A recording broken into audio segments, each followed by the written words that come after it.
দর্শক, গত বছরের জুলাই আগস্টে কোটা আন্দোলন থেকে শুরু করে যে আন্দোলনটা সরকার পতনের আন্দোলনে চলে গেল এবং আগস্টের ৫ তারিখে শেখ হাসিনা সরকারের পতন হলো, সেই আন্দোলনে সাধারণ ছাত্র জনতা যেমন অংশগ্রহণ করেছিলেন, দেশের অধিকাংশ মানুষ সেটা মানে যে কোনো কারণেই হোক না কেন, বাস্তবতার কারণে কিংবা কারো দ্বারা কনভিন্স হয়ে কিংবা মানে হুজুগের মধ্যে দিয়ে কিংবা না বুঝতে পেরে যে কোনোভাবেই হোক এই আন্দোলনের সঙ্গে সম্পৃক্ত হয়েছিলেন।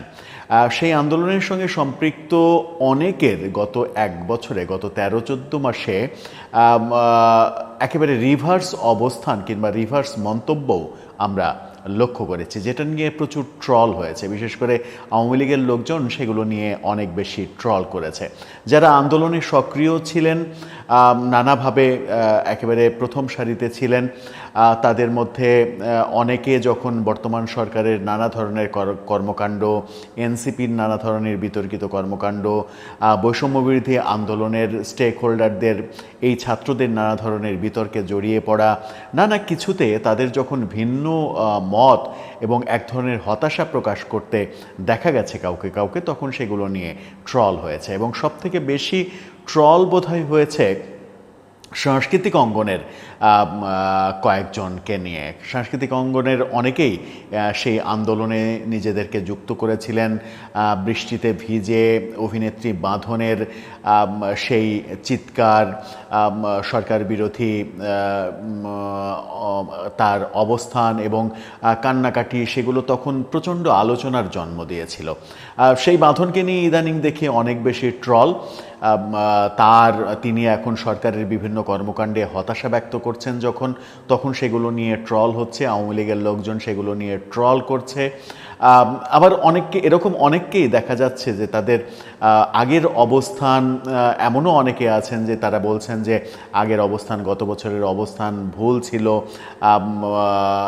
এখন আমরা হতাশ। এরকম কর্মকাণ্ড, এরকম মন্তব্য যখন পাওয়া যাচ্ছে, তখনই এক ধরনের ট্রলে সয়লাভ হতে দেখছি আমরা সামাজিক যোগাযোগ মাধ্যমে।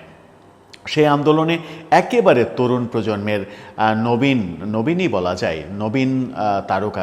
টেলিভিশন মিডিয়াতে তার পদচারণা নেই, টেলিভিশনে মানে আমাদের মূলধারার টেলিভিশনে পদচারণা নেই, কিন্তু ইউটিউবে তার বেশ ফলোয়ার রয়েছে।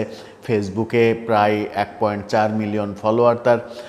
বলছি, এই প্রজন্মের মানে ইউটিউবে প্রাঙ্কিং জাতীয় বিভিন্ন প্রোডাকশনে অভিনয় করে, একটু চটকদার সাবজেক্টে অভিনয় করে যিনি আলোচনায় এসেছেন, তরুণ অভিনেত্রী আরোহী মিম, তিনিও গত বছরের এই জুলাই আন্দোলনে বেশ সক্রিয় ভূমিকা পালন করেছিলেন এবং তিনি সেই সময় ফেসবুকে যে লাইভগুলো করেছিলেন সেগুলো এখনও জ্বলজ্বল করছে। হঠাৎ করে তার অবস্থান এবার রিভার্স দেখা যাচ্ছে এবং তার একটি ফেসবুক পোস্ট সামাজিক যোগাযোগ মাধ্যমে প্রচণ্ড ঘোরাঘুরি করছে এবং ঘোরাঘুরির প্রেক্ষিতেই এই আলোচনাটা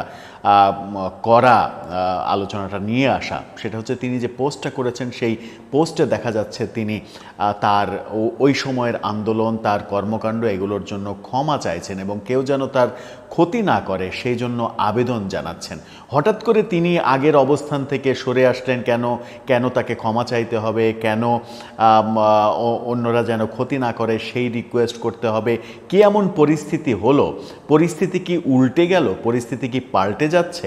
কিংবা এমন কোনো মানে বাস্তবতা কি তিনি অনুধাবন করেছেন যে গত বছরে যে পরিস্থিতি তৈরি হয়েছিল তার রিভার্স পরিস্থিতি তৈরি হতে চলেছে? কিংবা তিনি কি ভয় পাচ্ছেন যে যাদের বিরুদ্ধে তিনি সেই আন্দোলন করেছেন তারা আবার ফিরে আসলে তার কিংবা তাদের বিরুদ্ধে এক ধরনের অ্যাকশানে যাবে তারা?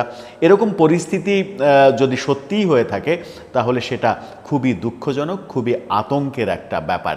কি ঘটল আরোহী মিমের ক্ষেত্রে? তিনি ফেসবুকে স্ট্যাটাস দিয়ে তার আগের অবস্থান পরিবর্তন, আগের অবস্থানের ব্যাপারে নানা ধরনের সাফাই গাওয়া, ক্ষতি না করার আবেদন কেন জানাচ্ছেন? কি বাস্তবতা হলো একটু বোঝার চেষ্টা করব এই ভিডিওতে। থাকবেন পলিটিক্স টিভির নিয়মিত আয়োজনে।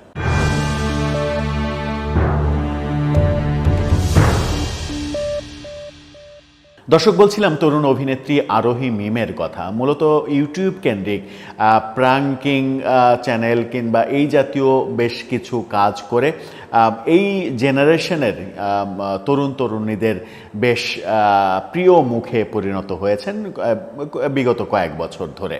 মূলধারার টেলিভিশনে তার খুব একটা পদচারণা নেই, কিন্তু ইউটিউব মিডিয়াতে তার পদচারণা বেশ জমজমাটি বলা যায়। সেই ক্ষেত্রে তার ফ্যান ফলোয়ারের সংখ্যা বেড়েছে, ফেসবুকে প্রচুর ফলোয়ার তার।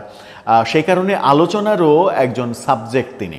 গত বছরে তিনি আন্দোলনে সক্রিয় ভূমিকা পালন করেছেন এবং তার বেশ কিছু ফেসবুক লাইভ বেশ আলোচিত হয়েছিল, ভাইরাল হয়েছিল। সেরকম কিছু ভিডিও আপনারা দেখে নিতে পারেন যে তিনি কতটা সক্রিয় ছিলেন, কতটা উচ্ছ্বাস ছিল তার গত বছরের এই শেখ হাসিনা সরকার, আওয়ামী লীগ সরকার বিরোধী কার্যক্রমে।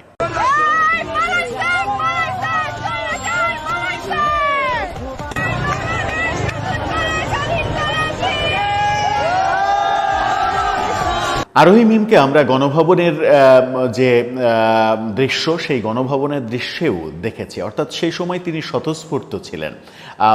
তিনি এই স্বৈরাচার গেছে রে, পালিয়েছে রে, এই ধরনের কথাবার্তাও তাকে বলতে শোনা গেছে। খুবই স্বাভাবিক ব্যাপার। তিনি যেহেতু আন্দোলনের পক্ষে ছিলেন, আন্দোলনের পক্ষে অ্যাক্টিভিজম করেছেন, তার মতো করে তিনি স্বতঃস্ফূর্ততা জানান দিয়েছেন। তখন হয়তো এর ভালো মন্দ ভবিষ্যৎ কোনো কিছুই ভাবেননি। কিন্তু এক বছরের মাথায় কি হলো হঠাৎ করে, কেন তার ভাবনা পরিবর্তন লক্ষ্য করা যাচ্ছে, কেন তিনি ফেসবুকে এই ধরনের পোস্ট দিলেন, সেই আলোচনাটা এখন বোধহয় সামনে এসেই যাবে। আগে তার ফেসবুক পোস্টটা আমরা একটু দেখে নিই। ফেসবুক পোস্ট দেখে নিয়ে ফেসবুক পোস্টে কী লিখেছেন সেটা জানলে আমাদের আলোচনা করতে সুবিধা হবে যে বাংলাদেশে এই ধরনের পরিস্থিতি কেন তিনি আশঙ্কা করছেন। তিনি তার ফেসবুক পোস্টে লিখেছেন, পোস্টটা দেখে নিতে পারেন। সেখানে লিখেছেন, অ্যাটেনশন প্লিজ, একটা গুরুত্বপূর্ণ কথা বলতে চাই। আমি আমার দিক থেকে নিজেকে ক্লিয়ার করছি। আমি আরোহী মিম একজন সাধারণ মানুষ এবং দ্বিতীয় পরিচয় আমি একজন আর্টিস্ট। এর বাইরে আমার অন্য কোনো পরিচয় নেই কিংবা আমি কোনো রাজনীতির সাথে জড়িত নই। আমি রাজনীতির রও বুঝি না। গত বছর আমি আমার প্রোফাইল লাল করেছি সাধারণ মানুষের প্রতিবাদের জায়গা থেকে। সাধারণ মানুষ হয়ে নিজের প্রতিবাদের ভাষা প্রকাশ করেছি, এর বাইরে আর কিছু না। না আমি নিজে কোনো দল করি কিংবা আমার পরিবার কোনো দলের সাথে যুক্ত। অর্থাৎ তার পরিবার, তিনি নিজে কোনো রাজনীতির সঙ্গে যুক্ত নন সেটা বলছেন। আমি খুব সাধারণ ফ্যামিলি থেকে বিলং করি, তাই দয়া করে আমাকে আপনাদের শত্রু মনে করে আমার কোনো ক্ষতি করবেন না। ধন্যবাদ। এখন এই যে তিনি কোনো রাজনীতি করেন না, কোনো রাজনৈতিক দলের সঙ্গে তার কোনো সম্পৃক্ততা নেই, গত বছর এই স্বতঃস্ফূর্ত আন্দোলনে জনগণের পক্ষে তিনি অবস্থান নিয়েছিলেন, এই কথাগুলো তাকে এভাবে কেন বলতে হচ্ছে এবং আমার কেউ ক্ষতি করবেন না, আমাকে কেউ শত্রু মনে করে, এই কথাটা কেন তাকে বলতে হচ্ছে? এই কথাটা বলার বাস্তবতাটা কি? তিনি কি আশঙ্কা করছেন যে খুব শীঘ্রই আওয়ামী লীগ ফিরে আসছে, আওয়ামী লীগ ফিরে আসলে আওয়ামী লীগের লোকজন তার উপরে এক ধরনের প্রতিশোধ নেবে? যদি এই কর্মকাণ্ডই হয়, রাজনৈতিক প্রতিশোধ স্পৃহার ব্যাপার থাকে, যে রাজনৈতিক প্রতিশোধের ব্যাপারটা বাংলাদেশে ইদানিং আমরা খুবই বাজেভাবে লক্ষ্য করছি, তাহলে সেটা খুবই দুঃখজনক। ব্যাপারটাকে সাধারণ দৃষ্টিকোণ থেকে যদি ধরা হয় যে তিনি একজন আর্টিস্ট, তার মনে হয়েছে তখন এই আন্দোলনে সরকারের বিরুদ্ধে থাকা উচিত, তিনি থেকেছেন, এটা আওয়ামী লীগের কাছে, আওয়ামী লীগের সমর্থকদের কাছে ভালো লাগার কথা নয়, তাদের ভালো লাগবে না। তারা হয়তো আরোহী মিমকে মার্ক করেও রেখেছেন, তার বিভিন্ন ভিডিও এবং এই ফেসবুক পোস্ট, মূলত এই পোস্টটাকে নিয়ে আমরা বহু রকমের স্ক্রিনশট পেয়েছি, যেগুলো আমরা দেখাতে চাই না। সামাজিক যোগাযোগ মাধ্যমে যেভাবে লেখালেখি হচ্ছে যে তোমার কর্মকাণ্ড আমরা ভুলিনি, এটা ভুলে যাওয়ার কথা নয়, আমরা ভুলবো না, সময় হলে দেখা যাবে, এই ধরনের এক ধরনের হুমকিমূলক এই ব্যাপার স্যাপারগুলো ফেসবুকে চলছে, সেগুলো আমরা দেখছি। কিন্তু আরোহী মিমের এই এই উপলব্ধিটা কেন হলো যে তাকে ক্ষমা চাইতে হবে, মানে তার অবস্থানটাকে তাকে ব্যাখ্যা করতে হবে, তিনি রাজনীতি করেন না এটা মানুষকে স্ট্যাটাস দিয়ে বোঝাতে হবে, কেউ যেন তার ক্ষতি না করে তার জন্য রিকোয়েস্ট করতে হবে, এই ব্যাপারটা কেন হচ্ছে সেটা একটা বড় ব্যাপার। আমার মনে হয় যে এই ব্যাপারটা হওয়ার পেছনে যদি সত্যিই বাস্তবতা তিনি উপলব্ধি করে থাকেন, সেটা মানে কারো জন্য সুখকর হবে কি না, কারো জন্য বিপদের হবে কি না, কারো জন্য সৌভাগ্যের হবে কি না, দেশের জন্য কতটা মঙ্গল হবে কতটা অমঙ্গল হবে, সেই ভাবনাগুলো সেই আলোচনাগুলো হয়তো চলবে। কিন্তু আমাদের খুবই সহজ সরল সাদামাটা ইকুয়েশন সেটা হচ্ছে যে 1 বছর আগে মানুষ কি ভূমিকা পালন করেছে, 1 বছর পরে তার উপলব্ধি চেঞ্জ হতেই পারে। তিনি আগের 1 বছর আগে যে প্রত্যাশা করেছিলেন 1 বছর পরে তার প্রত্যাশা পূরণ না হওয়ার কারণে, যেমন বাঁধন সহ অনেককেই আমরা, বাঁধন, শবনম ফারিয়া সহ অনেককেই আমরা দেখছি যে ফেসবুকে পোস্ট দিচ্ছেন, বিভিন্ন হতাশার বাণী দিচ্ছেন, হতাশা ব্যক্ত করছেন। এই সরকারের কার্যক্রমে তারা যে চূড়ান্ত রকমের হতাশ সেগুলো প্রকাশ করছেন, আর প্রকাশ যখন করছেন তখন সেগুলো নিয়ে ট্রল হচ্ছে। কিন্তু 1 বছর আগের উপলব্ধি 1 বছর পরে সেটা উপলব্ধি চেঞ্জ হতেই পারে, তিনি ভুল মনে করতেই পারেন, আগের অবস্থানটা ভুল ছিল, তিনি ভুল করেছেন, এরকম উপলব্ধি করতেই পারেন। কিন্তু সেই সুযোগ নিয়ে মানে এক ধরনের প্রতিশোধ স্পৃহা যদি তৈরি হয়, তাহলে তো মানে রাজনীতিতে, আমাদের রাজনীতিতে সুখের বাতাস, সুবাতাস বলতে যেটা বোঝায় সেটা কোনোদিনই আসবে না।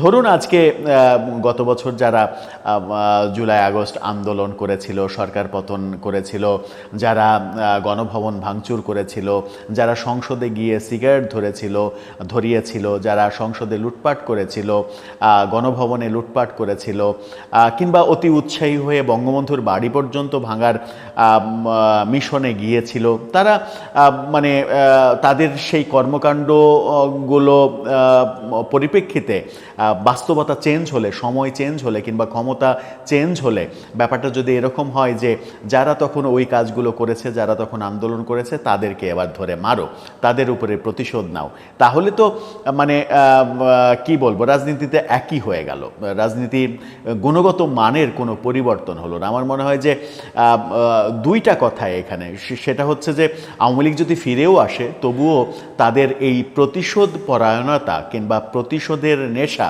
কিংবা কেউ তাদেরকে 2 দিন আগে আক্রমণ করেছে এই জন্য তাকেও আক্রমণ করতে হবে, এই প্রতিশোধের যে নীতি, সেই প্রতিশোধের নীতি পরিহার করা উচিত। পরিহার করলেই বরং তারা প্রশংসিত হবে। এই ব্যাপারটা এই কারণেই বলছি যে বর্তমানে যে ধারাবাহিক, মানে যে বাস্তবতাটা তৈরি হয়েছে, আগেও কম বেশি আগেও তো ছিল যে বিরোধী মতের ওপরে দমন পীড়ন, এটা বাংলাদেশের রাজনীতিতে আপনি যদি বলেন যে এখন মানে নতুন করে তৈরি হয়েছে তাহলে কিন্তু ভুল। হ্যাঁ, এখন হয়তো মাত্রাটা বেড়েছে, 2 দিন আগে মাত্রাটা তার চাইতে একটু হয়তো কম ছিল, 5 দিন আগে মাত্রাটা হয়তো আরেকটু কম ছিল, কিন্তু ধারাবাহিকভাবে ব্যাপারটা আমরা দেখে আসছি যে মাত্রাটা বাড়ছে। এই মাত্রাটা যদি আমরা বাড়াতেই থাকি, ধরে নেওয়া গেল যে আজকে প্রফেসর ইউনূসের সরকার চলে গেল, নির্বাচনের পরে একটা সরকার আসলো, সেই সরকারের পরে আওয়ামী লীগ আবার ফিরে আসলো, আওয়ামী লীগ ফিরে এসে যদি জুলাই আগস্টের আন্দোলনে মানে A to Z যারা মানে অংশগ্রহণ করেছে তাদের সবার প্রতি প্রতিশোধের নেশায় তারা যদি মত্ত হয়ে ওঠে, তাহলে তো পুরো দেশে একটা যুদ্ধাবস্থা তৈরি হবে, সেটা কারো জন্যই মঙ্গলকর হবে না। নানা কারণে, নানা বাস্তবতায়, নানাভাবে প্রভাবিত হয়ে তখনকার উপলব্ধিতে হয়তো মনে করেছে যে তাদের সেই কর্মকাণ্ডে অংশগ্রহণ করা উচিত, হয়তো করেছে। আন্দোলন করাটা তো অবৈধ না, আন্দোলন করাটা বৈধ, কিন্তু অতি উৎসাহী হয়ে যে কর্মকাণ্ডগুলো কখনো কখনো আমরা দেখেছি, যেমন গণভবন লুটপাট করা, এটা তো আন্দোলনের অংশ না, এটা কোনোভাবেই আন্দোলনের অংশ হতে পারে না। বঙ্গবন্ধুর ভাস্কর্য ভেঙে গুড়িয়ে দেয়, এটা তো আন্দোলনের অংশ না। 32 নম্বর ভেঙে দেওয়া, গুড়িয়ে দেওয়া, এটাও আন্দোলনের অংশ না। আন্দোলন 5 আগস্ট পর্যন্ত ঠিক ছিল যে আন্দোলন করছে, সরকারকে পছন্দ না, তারা আন্দোলন করেছে, সরকারের পতন হয়েছে, বাবা সরকারের পতন হয়েছে, এখন নতুন সরকার আসবে, নতুনভাবে কাজ করবে। কিন্তু 5 আগস্টের পরে যেগুলো হয়েছে সেগুলো গ্রহণযোগ্য নয়। মেনে নিলাম গ্রহণযোগ্য নয়, কিন্তু গ্রহণযোগ্য নয় বলে তার বিরুদ্ধে যদি আওয়ামী লীগ কখনো এসে আবার প্রতিশোধ পরায়ণ হয়ে ওঠে, এখনই সামাজিক যোগাযোগ মাধ্যমে যে লেখালেখিগুলো হচ্ছে যে সময় আসুক, দেখে নেব, তোমার কর্মকাণ্ড ভুলে যাওয়ার কথা নয়। হ্যাঁ, আরোহী মিম যেগুলো করেছে সেগুলো হয়তো ভুলে যাবার কথা নয়, মানে গণভবনে যেভাবে নাচানাচি করেছে সেগুলো হয়তো আওয়ামী লীগের হৃৎপিণ্ডে আঘাত লেগেছে।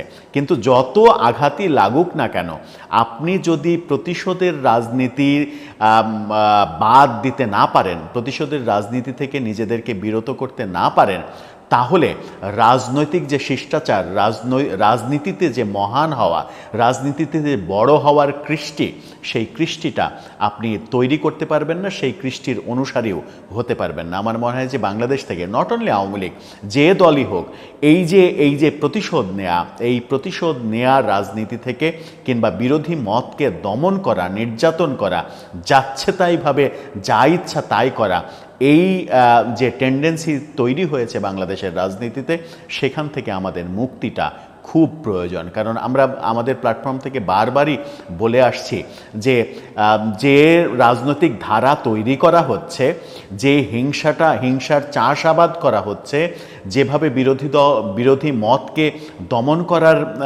প্রক্রিয়া চলছে ধারাবাহিকভাবে বিভিন্ন সময়ে, যে প্রক্রিয়াগুলো চলছে সেগুলোর মাত্রা যদি বাড়তেই থাকে এভাবে, তাহলে এদেশে রাজনৈতিক শান্তি বলে কখনোই কিছু আসবে না। আর রাজনৈতিক শান্তি যদি না আসে, তাহলে সাধারণ মানুষ তাদের জীবনযাত্রা অতিষ্ঠ হয়ে যাবে এবং দেশের অর্থনীতি একেবারে তলানিতে নামবে, অর্থনীতি ভেঙে পড়বে, ভেঙে যাবে, অর্থনীতির চাকা অচল হয়ে যাবে, সব মিলিয়ে দেশটা একটা অচল অবস্থার দিকে যাবে। সেটা নিশ্চয়ই মহান স্বাধীনতার নেতৃত্ব দানকারী দলটার মানে নীতি হওয়ার কথা নয়। আমার মনে হয় যে এই ধরনের প্রচারণাও বন্ধ করা উচিত, যে আমরা আসি কিংবা আমাদের সময় আসুক, দেখে নেব, এই মনোভাব থেকে বেরিয়ে সহনশীল মনোভাবের দিকে যাওয়া উচিত। তাতে যেটা হবে সেটা হচ্ছে যে ওই যে মানে যে ব্যাপারটা প্রতিষ্ঠিত, সেটা হচ্ছে যে তুমি অধম তাই বলে আমি উত্তম হইব না কেন। যদি আপনি যারা আপনাদের বিরুদ্ধে আন্দোলন করেছে তাদেরকে অধমই মনে করেন, তাহলে আপনি উত্তম হবেন না কেন? আপনি ওই পথটা পরিহার করুন, তাহলেই তো আপনি উত্তম হবেন, যেহেতু আপনি ওদেরকে অধম বলছেন। দর্শক, আমার মনে হয় যে এই ব্যাপারটা একটু ভেবে দেখা উচিত। আপনার মতামত এই ব্যাপারে কি জানিয়ে লিখতে পারেন আমাদের কমেন্ট বক্সে।